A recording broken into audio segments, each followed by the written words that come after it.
respiration in plants. Respiration in plants. Plants living organism है.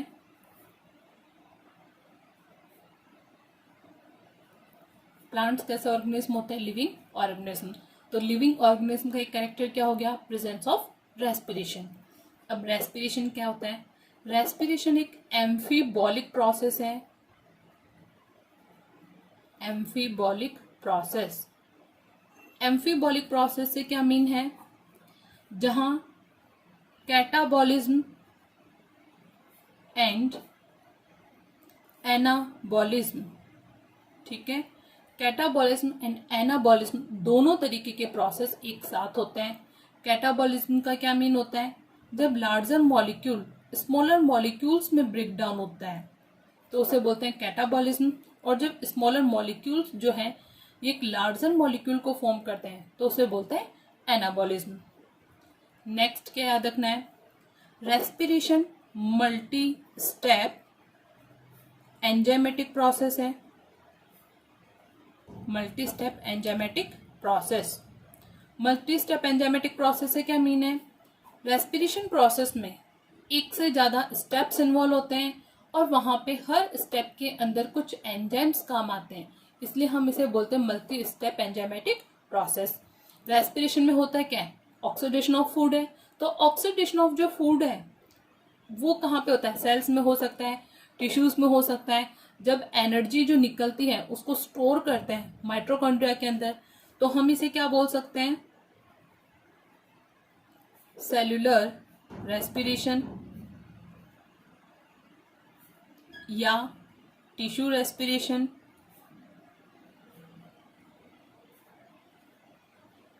या internal respiration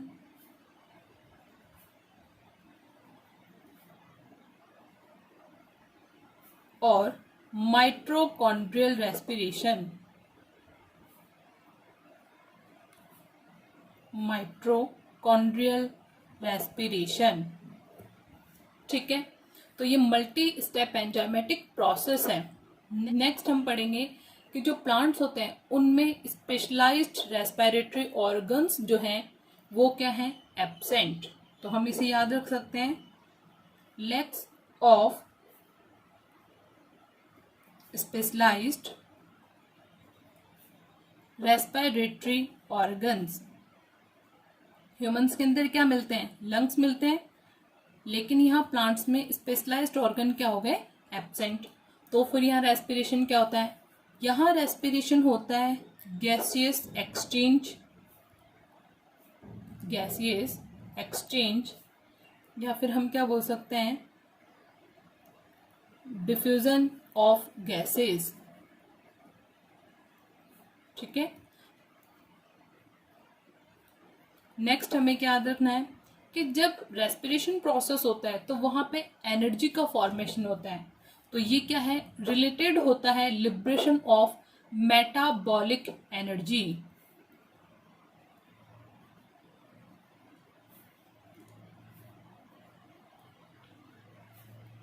related to liberation of metabolic energy. Liberation to metabolic energy. और energy currency क्या होती है? ATP, adenosine triphosphate. Respiratory substrate. Respiratory substrate. तो plants के अंदर respiratory substrate होते हैं 3. कौन कौन से? फर्स्ट याद रखना है फैट्स. सेकंड हमें याद रखना है कार्बोहाइड्रेट्स. एंड थर्ड वन कौन है यहाँ पे? प्रोटीन. रेस्पिरेटरी सबस्ट्रेट यानी कि फैट, कार्बोहाइड्रेट और प्रोटीन अपने स्मॉलर मॉलिक्यूल्स में ब्रेक डाउन होते हैं, क्योंकि अभी हमने पढ़ा कि रेस्पिरेशन कैसा है? एम्फीबॉलिक प्रोसेस, जहां पे कैटाबॉलिज्म और एनाबॉलिज्म दोनों तरीके के प्रोसेस साथ साथ में मिलते हैं. तो फैट जो है ये ब्रेक डाउन होता है और फॉर्म करता है किसको?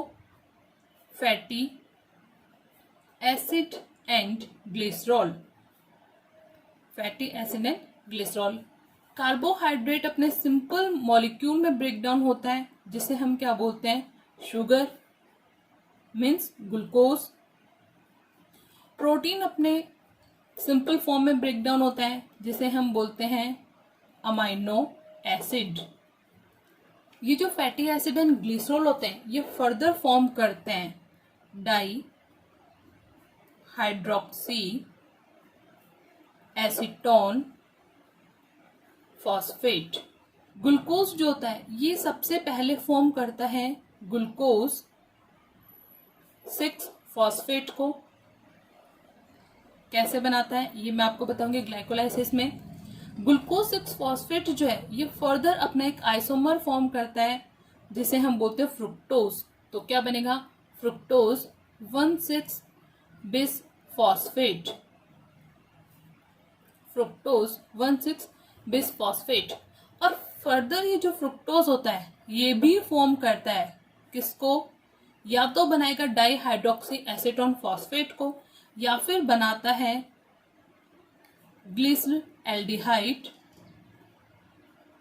3 फॉस्फेट, ग्लिसरॉल एल्डिहाइड 3 फॉस्फेट। तो देखिए फैट्स जो है वो बना रहे डाई हाइड्रोक्सी एसीटोन फॉस्फेट या फिर glycerol aldehyde 3 phosphate.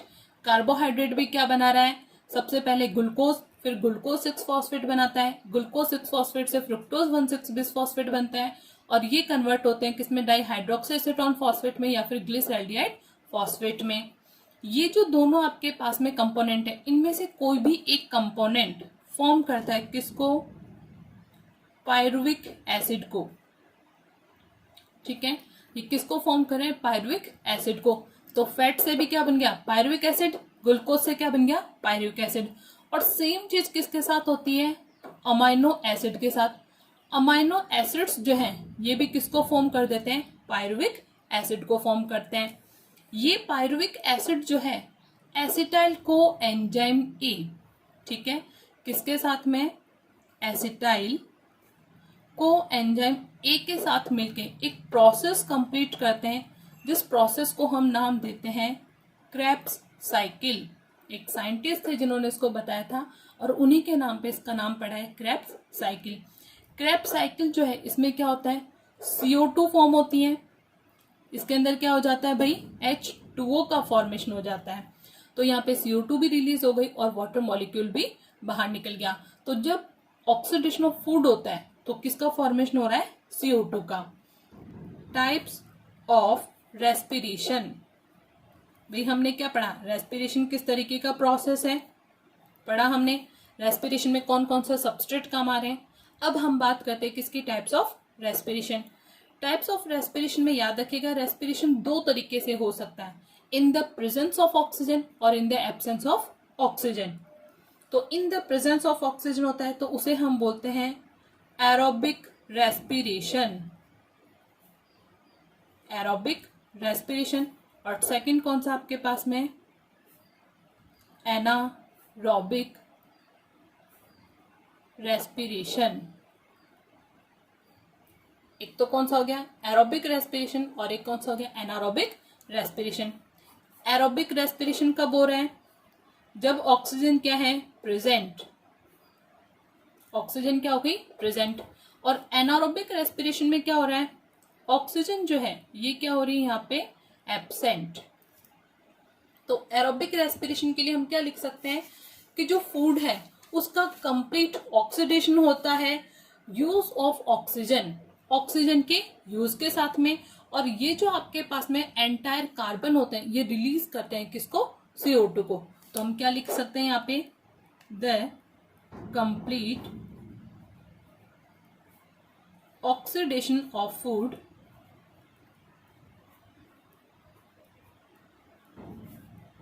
with use of oxygen when entire carbon released as CO2। Enter जो कार्बन है वो रिलीज करते हैं किसको, CO2 को। और यूज किसका हो रहा है, ऑक्सीजन का। ऑक्सीडेशन कैसा है, कंप्लीट। एनारोबिक में क्या होता है, incomplete oxidation of food.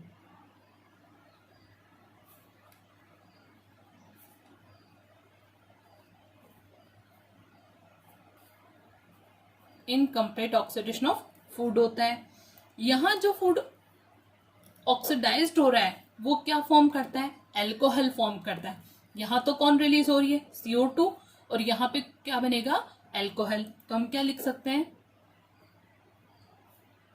when food is oxidized into alcohol or organic acid without use of oxygen, without use of oxygen. Next देखिएगा, एरोबिक रेस्पिरेशन जो होता है यहाँ पे एनर्जी का प्रोडक्शन भी होता है। एनर्जी का प्रोडक्शन जो है वो किस फॉर्म में होता है, एटीपी। अभी हमने बात करी थी कि एनर्जी की करेंसी क्या है, एटीपी। तो यहाँ एटीपी बनती है 38 या फिर कितना बन सकता है 36 मॉलिक्यूल। यहाँ जो आपके पास में एनर्जी बनती है उसके बनते हैं 2 मॉलिक्यूल्स, ठीक है। एनारोबिक रेस्पिरेशन में जो एटीपी बनती है उसके कितने मॉलिक्यूल्स फॉर्म होते हैं, 2 मॉलिक्यूल्स फॉर्म होते हैं। एरोबिक रेस्पिरेशन जो है, अगर हम इसकी एक इक्वेशन लिखे तो क्या लिख सकते हैं, C6H12O6। ग्लूकोज के लिए लिखा है हमने, ऑक्सीडेशन ऑफ फूड हो रहा है तो हम क्या लिख सकते हैं यहाँ पे C6H12O6 ऑक्सीडेशन, यानी कि ऑक्सीजन यूज हो रही है, यहाँ पे वाटर मॉलिक्यूल्स यूज हो रहे हैं, एंजाइमेटिक प्रोसेस है। तो यहाँ पे क्या हो गए, एंजाइम्स का यूज हो रहा है और फॉर्मेशन हो रहा है किसका, CO2 का। इसी के साथ में क्या बन रहा है भाई, वाटर बन रहा है। और क्या रिलीज हो रही है यहाँ पे, एनर्जी रिलीज हो रही है, ठीक है। तो CO2 जो है इसका लिबरेशन हो गया, वाटर मॉलिक्यूल फॉर्मेशन हो गया, और कौन फॉर्म हो गया यहाँ पे, एनर्जी। अगर हम बात करते हैं किसकी, एनारोबिक रेस्पिरेशन की, तो एनारोबिक जो रेस्पिरेशन है इसमें किसका फॉर्मेशन होगा, एल्कोहल का फॉर्मेशन होगा, या फिर किसका फॉर्मेशन होगा, यहाँ पे ऑर्गेनिक एसिड्स का फॉर्मेशन होता है। यहाँ पे क्या होता है, C6H12O6, यानी कि जब ग्लूकोज जो है ये एक एंजाइमेटिक प्रोसेस करेगा और ये मिलता कहाँ है, साइटोप्लाज्म में। तो किसका फॉर्मेशन करता है, एल्कोहल का, या फिर क्या फॉर्म करता है, ऑर्गेनिक कंपाउंड्स। और किसका रिलीज, और कौन रिलीज हो गया, CO2, ठीक है। जब हम बात करें किसकी, एनारोबिक रेस्पिरेशन की, तो यहाँ जो ग्लूकोज होता है वो एंजाइम्स को यूज करेगा, प्रोसेस कहाँ मिलता है, साइटोप्लाज्म में, और फॉर्म करता है किसको, एल्कोहल को, और साथ में रिलीज होती कौन, कार्बन डाइऑक्साइड। और कुछ अमाउंट में यहाँ पे कौन रिलीज हो गई, एनर्जी। इसको हम फर्मेंटेशन भी बोल सकते हैं, फर्मेंटेशन प्रोसेस। और ये फर्मेंटेशन प्रोसेस का मीन क्या हो गया भाई, ऑक्सीजन क्या हो गई, एब्सेंट हो गई, और फर्मेंटेशन से किसका फॉर्मेशन होता है, एल्कोहल और ऑर्गेनिक एसिड का। मिलता किसके अंदर है फर्मेंटेशन प्रोसेस, बैक्टीरिया के अंदर। हमने पढ़ा था 11th में भी, बैक्टीरिया में क्या होता है, एनारोबिक रेस्पिरेशन होता है। तो बैक्टीरिया में मिलता है कुछ पैरासाइट, जैसे हम बात कर सकते हैं किसकी, एस्केरिस और टीनिया। एस्केरिस और टीनिया ये दोनों ही क्या होते हैं, ह्यूमन के अंदर मिलते हैं, ह्यूमन पैरासाइट है। तो ये जो आपके पास में पैरासाइट है कौन, एस्केरिस और टीनिया, यहाँ पे भी फर्मेंटेशन प्रोसेस होता है। प्लांट्स जो हैं इनके अंदर भी फर्मेंटेशन प्रोसेस होता है। ह्यूमन की RBC, red blood corpuscles, RBC and muscles, human RBC and muscles जो है वहां पे भी क्या होता है, फर्मेंटेशन प्रोसेस, यानी कि एनारोबिक रेस्पिरेशन मिलता है। और किसका फॉर्मेशन होता है, लैक्टिक एसिड का फॉर्मेशन होता है। तो हम बात करते हैं steps of aerobic respiration. Aerobic respiration का फर्स्ट स्टेप है यहाँ पे ग्लाइकोलाइसिस। और ग्लाइकोलाइसिस कहाँ मिलता है, साइटोप्लाज्म में। ग्लाइकोलाइसिस कहाँ मिलता है, साइटोप्लाज्म में। और इसी के लिए टर्म यूज करते हैं हम, साइटोसॉल। सेकेंड स्टेप क्या होता है इसका? Formation of acetyl co, formation of acetyl co, इसे हम लिंक रिएक्शन भी बोलते हैं। और ये कहाँ मिलता है? माइटोकॉन्ड्रियल मैट्रिक्स में, माइटोकॉन्ड्रियल मैट्रिक्स। थर्ड स्टेप क्या होता है इसका? TCA, जिसको हम बोलते हैं क्रेब्स साइकिल। और ये भी कहाँ मिलता है? मैट्रिक्स ऑफ माइटोकॉन्ड्रिया में,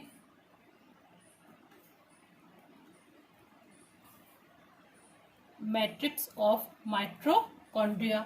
फोर्थ जो स्टेप है उसे हम बोलते हैं ETS, electron transport system.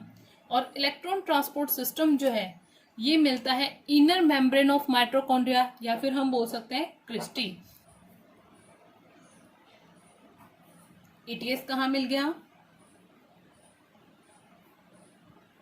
occurs in Christie और इनर मेम्ब्रेन ऑफ माइटोकॉन्ड्रिया। यहीं पे होता है oxidative phosphorylation, oxidative phosphorylation.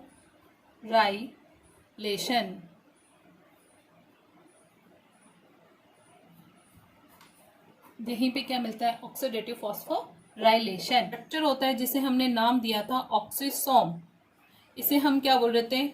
Oxysome. और इसी के लिए हमने टर्म यूज किया था F1F0 पार्टिकल। तो यहां क्या मिलता है? Oxidative phosphorylation.